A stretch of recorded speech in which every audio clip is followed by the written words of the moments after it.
Hindi ka naman mananalangin sa Diyos para ibigay sa iyo yung kailangan mo. Hindi ganon. Yo, Moto JC mga ma'am at sir.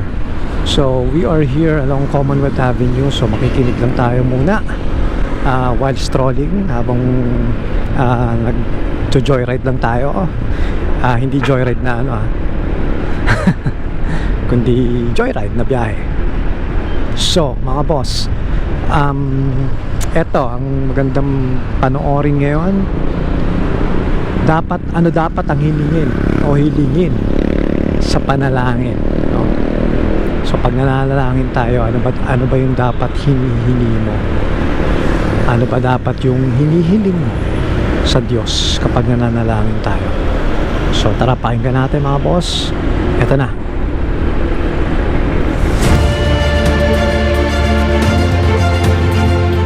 Tayong mga kahilingan sa Diyos, sa panalangin, bunga ng kabalisahan sa buhay.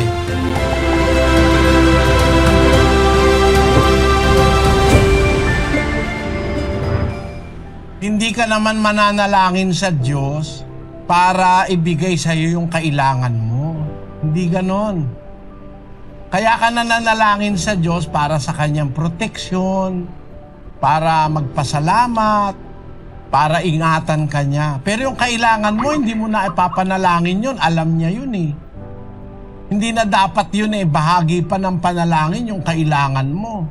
Basahin natin ang 6:33 ng Mateo.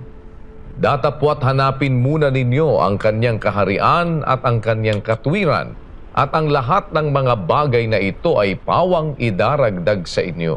Magkaroon ka nung kailangan mo, hindi ka kailangan manalangin eh. Ang kailangan mo, hanapin mo yung kanyang kaharian, yung kanyang katwiran.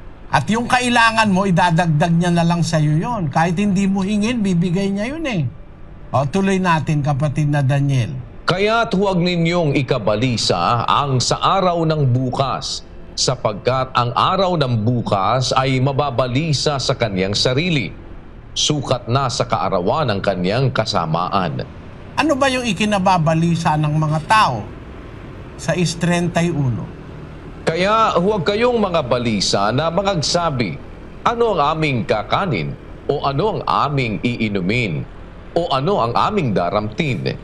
Sapagkat ang lahat ng mga bagay na ito ay siyang pinaghahanap ng mga hentil. Yamang talastas ng inyong Ama sa kalangitan na kinakailangan ninyo ang lahat ng mga bagay na ito. Hindi mo dapat ikabalisa. Alam ng Diyos na kailangan mo yung daramitin, kakainin. Yung kailangan mo talaga, alam ng Diyos yun, even without praying for it. Pati nga yung hindi naniniwala sa Diyos, may nakakain at may naiinom eh. Yung mga ateista. O diba? Ibig sabihin, yung kailangan, hindi na yun bahagi pa ng ating dapat na panalangin na ulit-ulitin mo pa lalo, lalo nang hindi dapat. Kasi kahit hindi mo hingin, pag sumusunod ka sa Diyos, ibibigay niya yung kailangan natin. Ngayon, ang pananalangin na ginagawa natin, yung ating mga kabalisahan, mga problema sa buhay, para sa proteksyon ng Diyos, pag-iingat ng Diyos. Basahin natin ang Filipos 4:6. Huwag kayong mga balisa sa anumang bagay, kundi sa lahat ng mga bagay sa pamamagitan ng panalangin at daing na may pagpapasalamat ay ipakilala ninyo ang inyong mga kahilingan sa Diyos. Tayong mga kahilingan sa Diyos, sa panalangin, bunga ng kabalisahan sa buhay. Sa buhay kasi marami kang ikinababalisa. Halimbawa, ikaw ay lalaki, pupunta ka sa trabaho, iiwanan mo yung asawa mo at mga anak. Minsan sa lugar nyo, merong mga taong masasama, may mga magnanakaw. Ikinababalisa mo yon. Kaya bago ka umalis, mananalangin ka, Panginoon, pakiingatan mo po ang aking asawa at ang aking mga anak, ang aking pamilya. Sana po'y proteksyonan mo sila laban sa masasamang tao. O kaya, halimbawa, sa inyong lugar, dikit-dikit ang bahay. Pag nagkasunog, maaaring masunog pati bahay mo. Nananalangin ka na, Panginoon, sana po, huwag magkakasunog sa amin. Pakipanalangin mo na pati yung mga katabi mong squatter, kaawa-awa naman po. Nakakabalisa kasi yun Ganon din, marami pang bagay na ikinababalisa sa buhay. Halimbawa, sa trabaho mo, meron kang mga nakakasalubong na intriga. Mga kabalisahan sa buhay yan Merong ganon, kapatid, mga kabalisahan sa buhay. Yun ang mga ipinananalangin natin sa Diyos.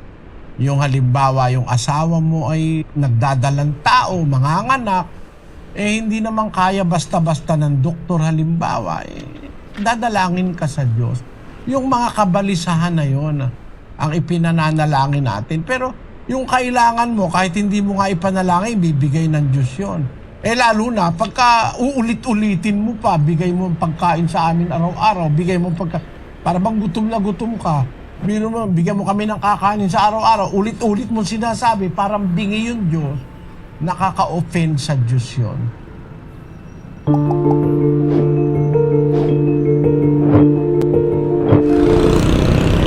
Ayun mga boss.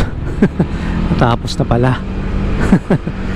So yun, napakinggan natin, no? Napakagandang mensahe ni Brother Eli na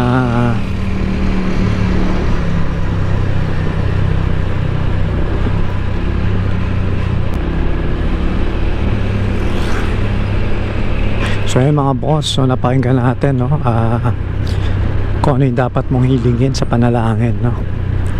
Hindi ka dapat paulit-ulit kasi alam naman ng Diyos yung mga pangangailangan mo Hindi mo na dapat yun parang inuulit-ulit pa. Parang nasa Biblia yung dapat mong hilingin yung mga kapalisahan mo, yung mga alalahanin mo sa buhay, na proteksyonan yung pamilya mo, mga ganun bagay, no? So napakinggan naman natin mga mama at sir. So please like and share lang this para sa ating mga kaibigan. So kita-kits na lang sa next video natin mga boss, and bye for now. Peace out.